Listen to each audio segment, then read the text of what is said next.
Baba ndouya kwamuri, hakuna umwezve kuti mandisiyandega ondinoyendepi. Ndodahira iye zvino, Jesu wandifira, ropa rake raparara kuchenesa ini. Mwana wenyu ndomdawira, ndinzwe simba renyu. Zvidiso zvangu zvazadzwa mune ino nguva. Ndodahira iye zvino, Jesu wandifira, ropa rake raparara kuchenesa ini. Muvambiwe rudawiro, ndotarisa imwi, ndogashira chipo chenyu, ndiponeswe nacho. Ndodahira iye zvino, Jesu wandifira, ropa rake raparara kuchenesa ini. Ndodahira iye zvino, Jesu wandifira, ropa rake raparara kuchenesa ini.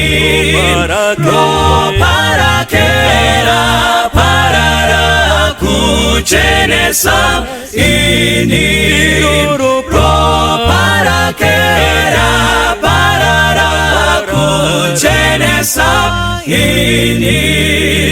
Ropa rake raparara kuchenesa ini. Ngatinde kubhuku raDaniel. Daniel chapter 3, tichaverenga kubva pavhesi ya 16 kusvika pavhesi ya 18 tisati tawana nguva yekunamata.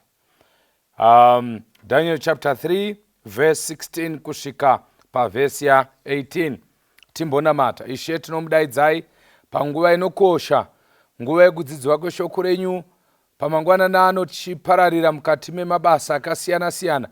Vamwe vachateerera audio ino nekutarisa video ino vari munguva yeusiku, vamwe masikati, vamwe vachida kuinda kumabasa. Tinokumbira munhu umwe neumwe achateerera anzwe mweya mutsvene vachitaura, kwete munhu.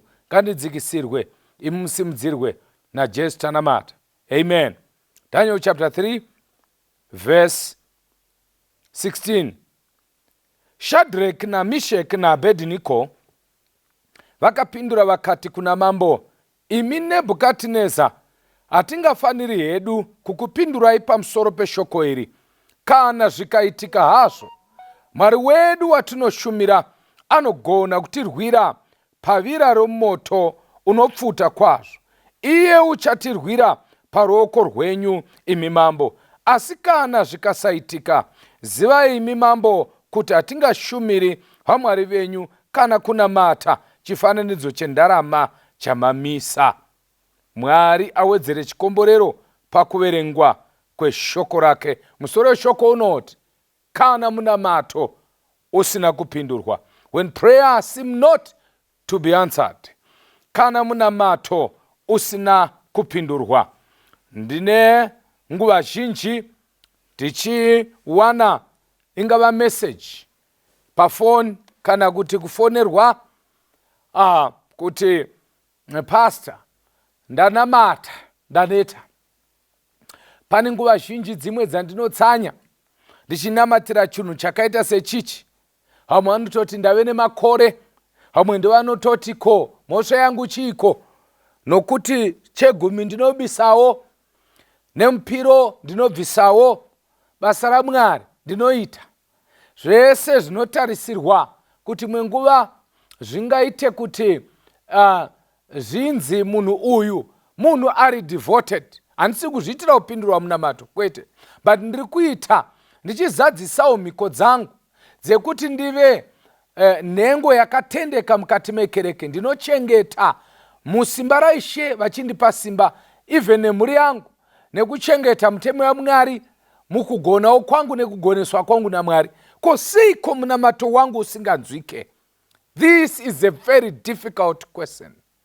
But ndoda kuti pamaminitsi mashoma atichakurukura panguva ino timbotarisa zvimwe zvezvinhu, kana kuti umwe wevanhu kana chikwata chevanhu vakasanganawo nenyaya iyi, asi vakataridza kuti kunyange zvakaoma, kunyange zvisina kuoma, kunyange zvakareruka, kunyange zvakamira sei, vanoramba vakamira naMwari. Umwe wevanhu ava ndiJesu pachavo. Jesu ari mukati meGetsemani.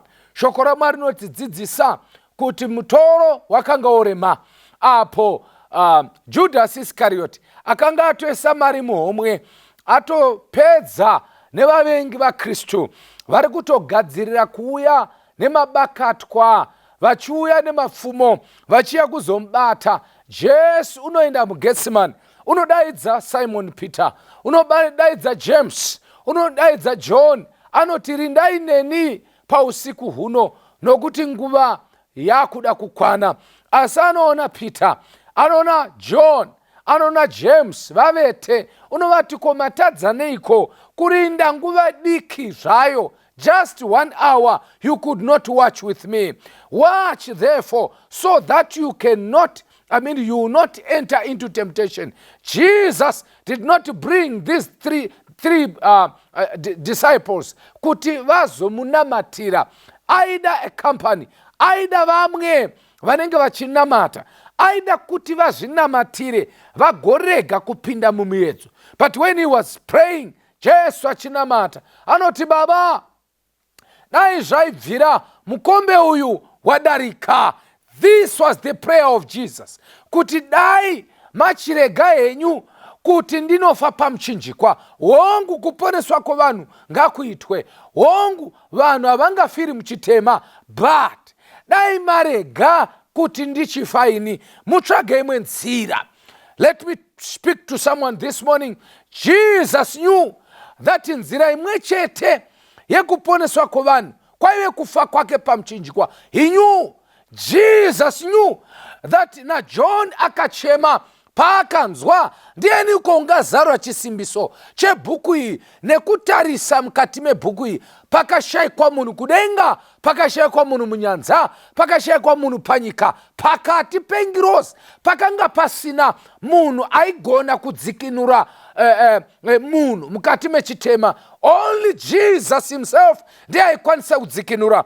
But when things pazvakamanikidza nekuda kwekuomerwa, nekuda kweunyama hwaKristu, pakanga ari in human form, I'm talking about when human was in action. For Jesus was both human and divine, intertwined together. But hana kushandisa humanity, divinity, pakanga ari pano pakuti vanhu vagozoguma voti haiwa haangave example nokuti anga ari Mwari isu tiri vanhu. Saka anga oremerwa, unyama hwakanga horemerwa. Kristu akashumba kuti zvekufa pamuchinjikwa bodo izvo handichadiba, dai mazama imwe nzira.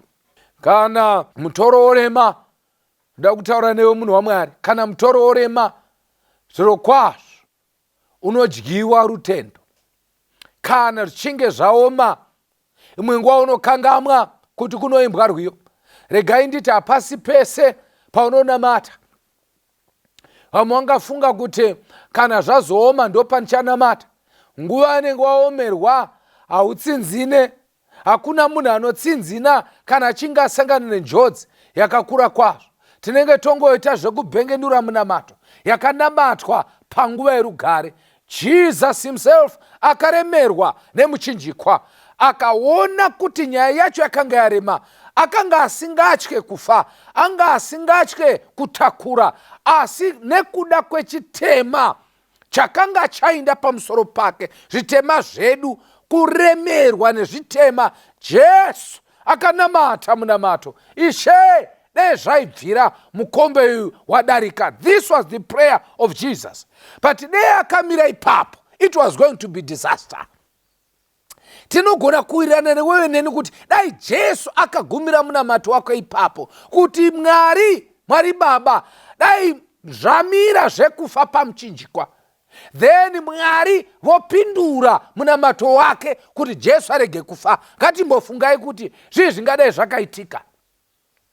Umwe mubvunzo waigona kubvunzwa naSatani ndewokuti, mamuona, ko akabereke gweya hako naMaria, uchikura uri mukati memusha, uri mwana asingazikamwe, wakapotsa warambanisa Maria naJosefa. Josefa dei pasina denga rakapindira anga atoramba Maria, nokuti akangoona nepamuviri. Ko wakapambadzirei nguva uchibva kudenga ukauya pano panyika ukararama nesemunhu, ukariska upenyu hwako hwokuti ungadai wakafa? Wakapambadzirei nguva yese 3 years? Vanhu vachitokubvunza, ndiwe here Mesiyasi? VaFarisi vachigwisana newe uchitaura kuti ndakabva kudenga. Zvino zvabatsirei dai Jesu akaguma ipapo? All these questions dzingadai dzakashaya mhinduro. Let me talk to someone this morning. Mwari wedu ndiMwari anoziva. Pawakaremerwa ukataura zvimwe, Mwari haana kutevedzera zvawakataura. Mwari akaindirira mberi neprogramu yakakunakira.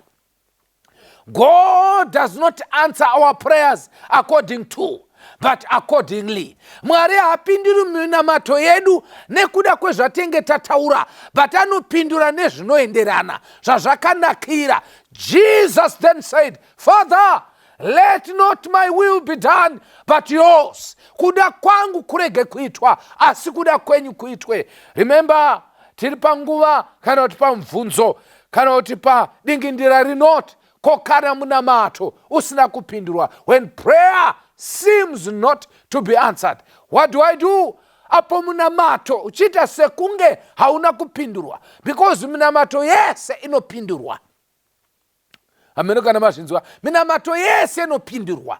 But kana munamato uchizoita sekunge hauna kupindurwa, in other words, tiri kutoti hauna kupindurwa sekakumbiriro kanda ndaita, ndoita sei manje? So taita case study pano.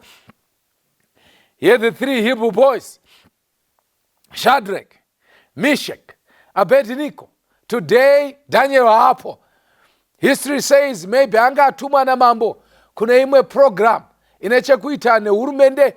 Maybe that day anga ari kumba, we are not told. Haana kuinda pamusangano wekuno dedicata chitombi cha mambo Nebukadnezar. But ukaitarisa mwe chiprofita uchitaura, kunonzi yakanga yakwanawo nguva yekuti vakomana vazvimiririre pasina mukuru wavo Daniel. Pane mwe nguva Mwari paanokusiya uri pachena kuti umiririre chitendero chako. Pane mwe nguva Mwari paanobvisa shamwari dzako dzinonamata, paanobvisa vabereki vanga vachikunamatira, wave wega uri pakati pesango. What did you do? This is the scenario yatiri kuona vakomana vatatu. These are teenagers. Vakomana vangu vari vadoko, vakomana vakanga vakamwa zamu rechiHebheru, vakanga vakadzidziswa nevabereki, vakatefenyugwa vachiindwa navo mukati menyika. Regai nditi panguva ino, kana waenda Germany, kana waenda kuUK, kana waenda America, kana waenda kupi zvako, whether waenda kuchikoro kana kubasa, wave wega, vabereki vapo, makamera pasisina, hapasina mutemo unokutaura kuti pinda mumba nenguva dzakati, wakupinda nguva dzako, wakusangana neshamwari dzezera rako, hapana anokubvunza nhasi wavata kupi, hapana anokubvunza ndiani akavata kumba kwako. This is the time to stand for the truth. Standing for the truth, even vanhu vese vakabviswa. Let me talk to someone. Kana vanhu vese vakabva, iwe ukasara uri wega, unomira here naMwari? Vakomana ava vandichallenja. Ndoda kuti vakomana vachallenje mayouth ezuva ranhasi. Kana vabereki vasipo, kana pastor vasipo, kana chechi pasina, kana pasina vanhu vekuziva, can you stand for the truth? Can you stand for your master? Oh, how I love Jesus. I have. Vakateerera pachirongwa chino, vakatarisa pachirongwa chino, ari matestimony anoti hongu tinomirira Mwari. Hatinei napastor, hatinei nelockdown, hatinei kuti vana elder varipo vakatarisa, mai varipo kana kuti baba havaripo. As long as Jehovha varipo, ndiri mumwe chete naMwari, ndinomira naJehovha. Ina handinei kuti vanhu vari kundiona kana kuti vakanditarisa. As long as ndina Mwari, ndinomira naMwari.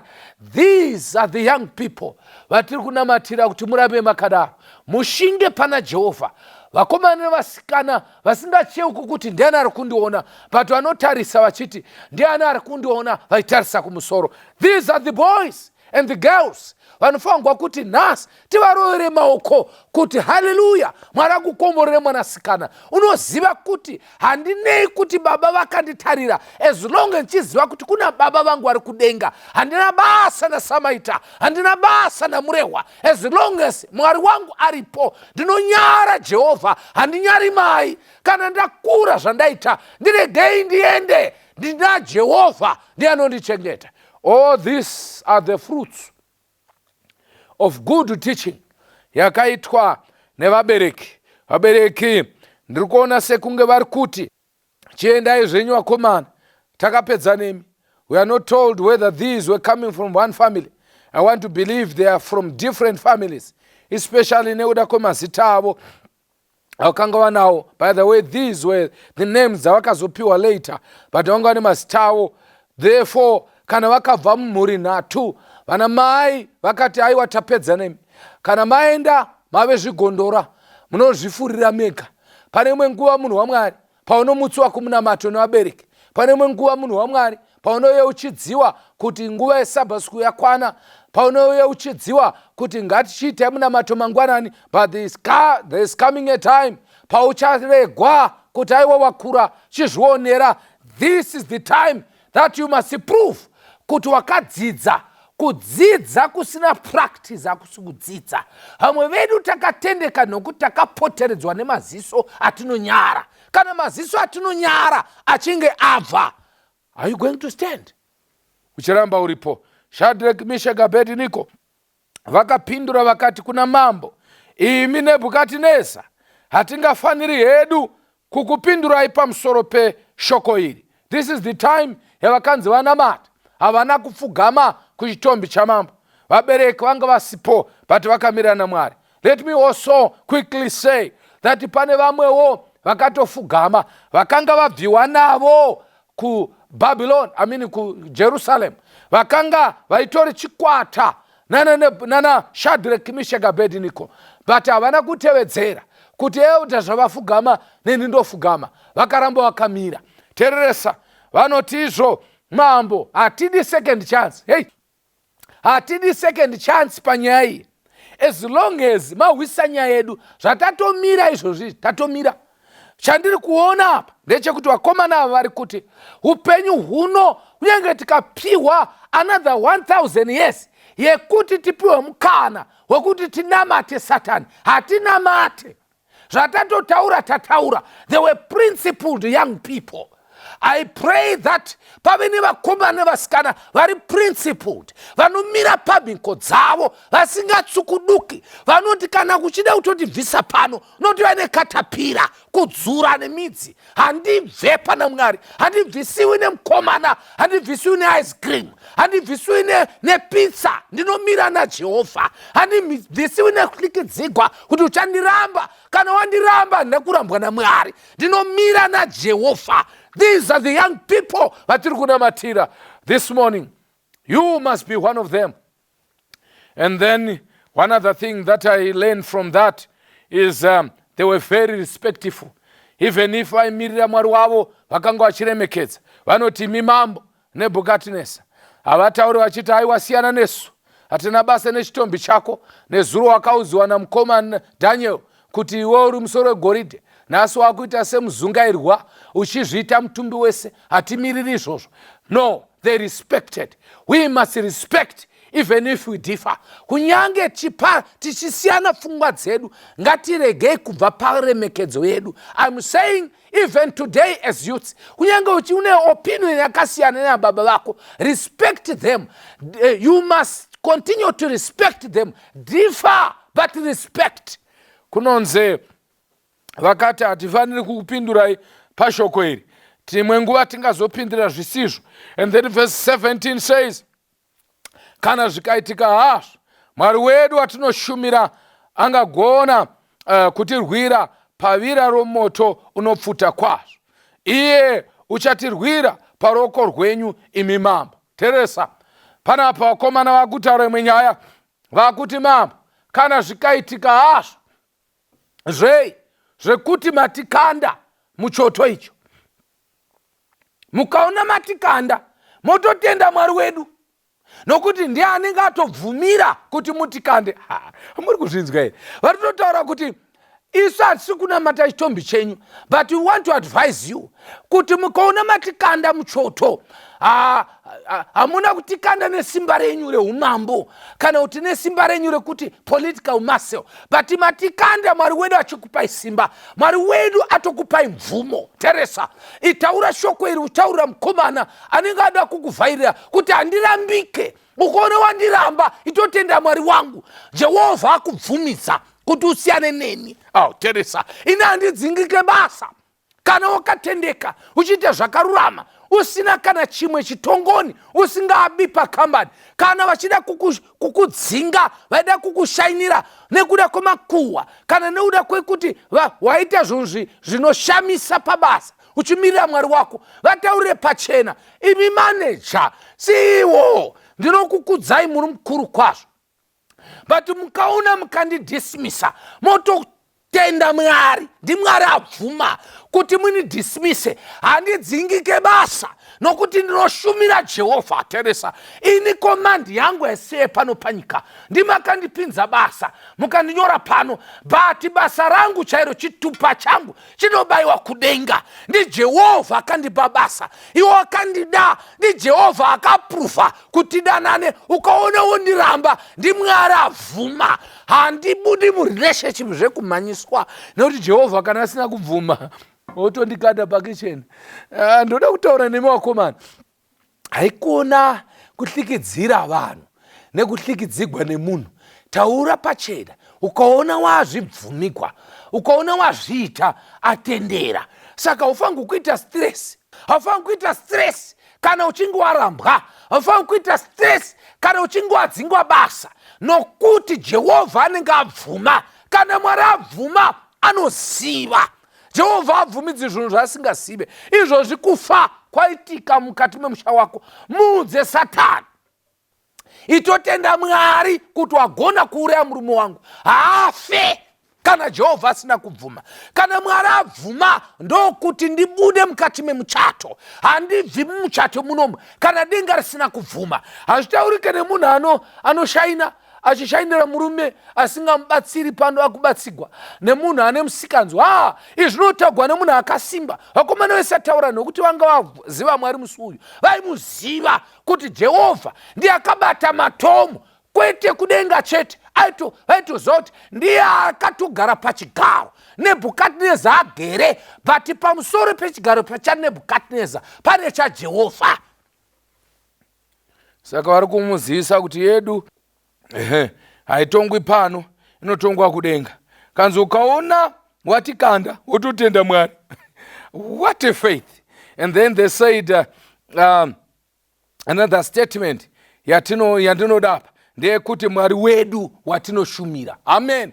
In other way, they are saying, uyu wako uyu hatimushumire, but watinoshumira isusu tomuziva achigona. wako uyu haagoni. Dei aigona waisatitora nechisimba kuti kanda muchoto, taifanirwa kukandwa naMwari wako, but kutomubatsira, uri kubatsira Mwari wako asingagoni.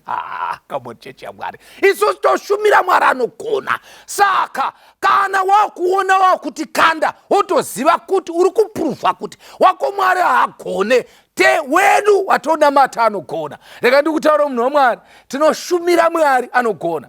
Now varere kuti tinoshumira Mwari, watinoshumira ivara rinoreva kuti vakanga vachishumira kudhara vari kushumira ipapo uye vari kuramba vachishumira. In other words, vari kuti sekuona kwamaita timire, hatina kumira. Vari rakashandiswa rinonzi kushumira rinonzi falling down worship, kuwira pasi. Saka vakomana vari kuti isu muri kuti hatina kuwira pasi, hatingawiri pasi kairi.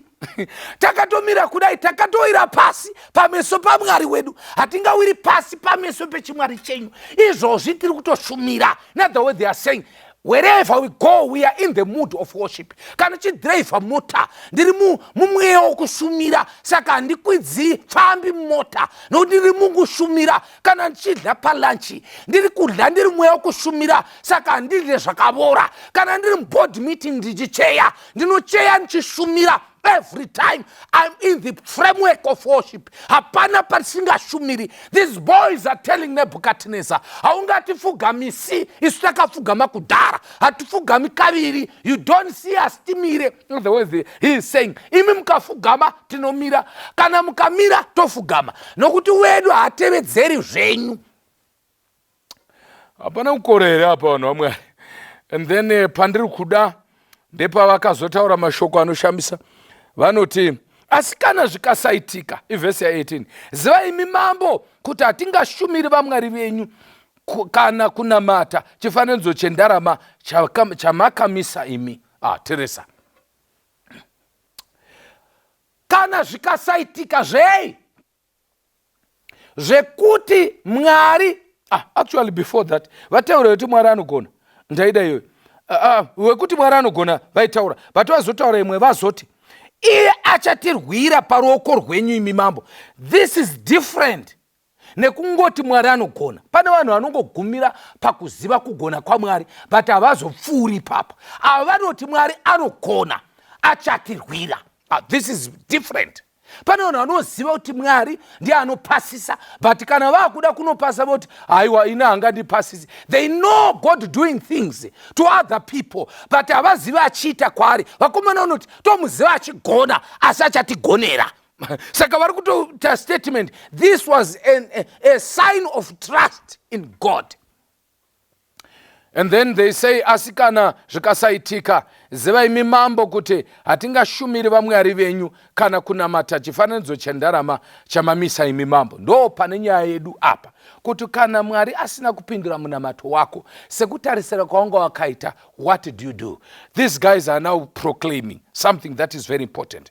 Pekutanga vasteta mapoints anonzi mapila, and then vakabva vati in case Mwari wedu haasi kuda kutidzikinura today, musazoti kana tatsva Mwari wedu haagoni.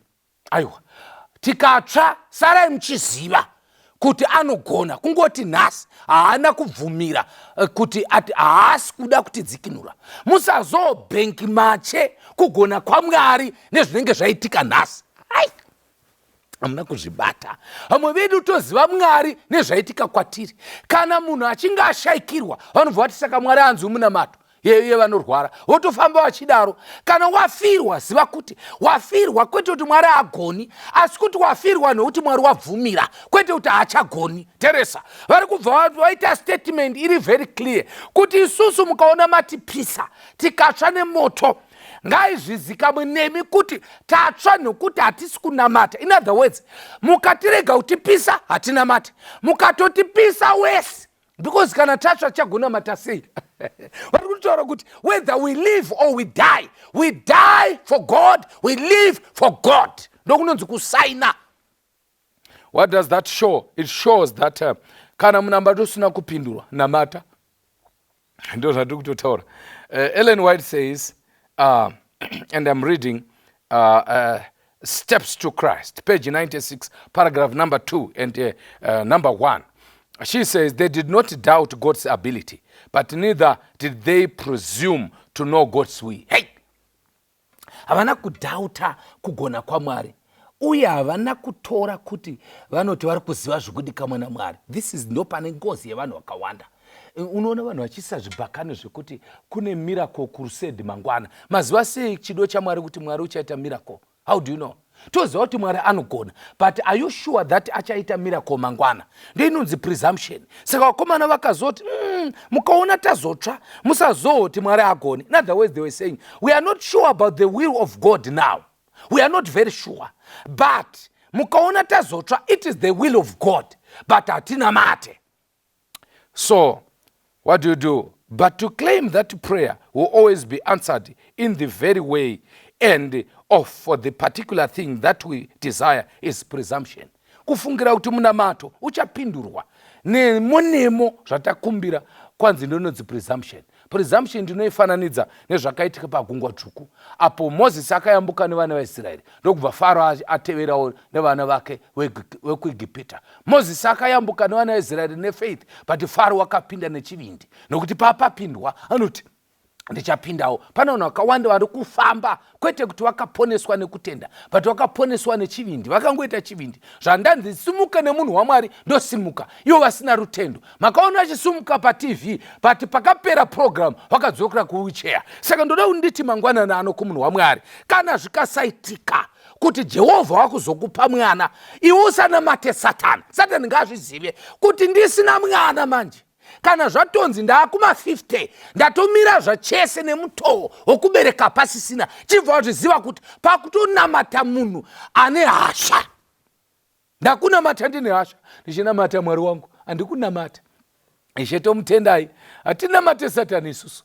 Kunyange musina kutipindura semafungiro atiri kuita, tichakunamata ichete. Tichinamata kuti mutipindura kusvika mataura nesu. Kana musina kutipindura pane zvamatipindura, zvatakumbira, tokumbira mutitaridze zvamatipindura, because mati munopindura. Zvino zvamusina kuzotipa mwana, matipei, chitivhurai meso, tione chamatipa chinopfuura mwana. Zvamusina kutibvumidza kuti tirambe tiri mumuchato, muchatipei chotadza chinopfuura muchato. Chititaridza, vhurai meso vanhu venyu. Kana munamato waramba kupindura nenzira dzedu, tichanamatazve muzita raJesu.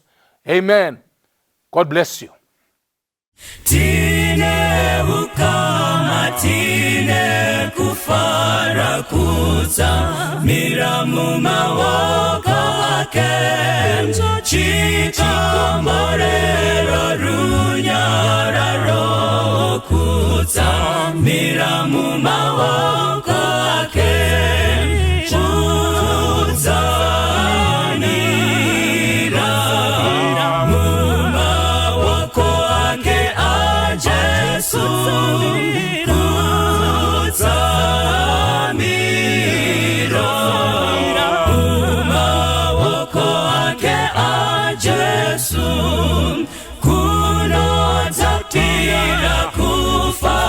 Mzira kutsamira mumaoko ake, nzira yapenya zuva nezuva kutsamira mumaoko ake.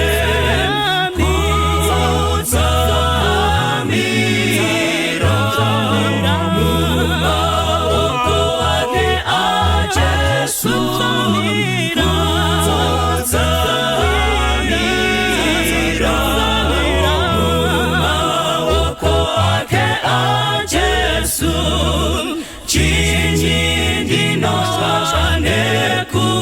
Nzira kutsamira mumaoko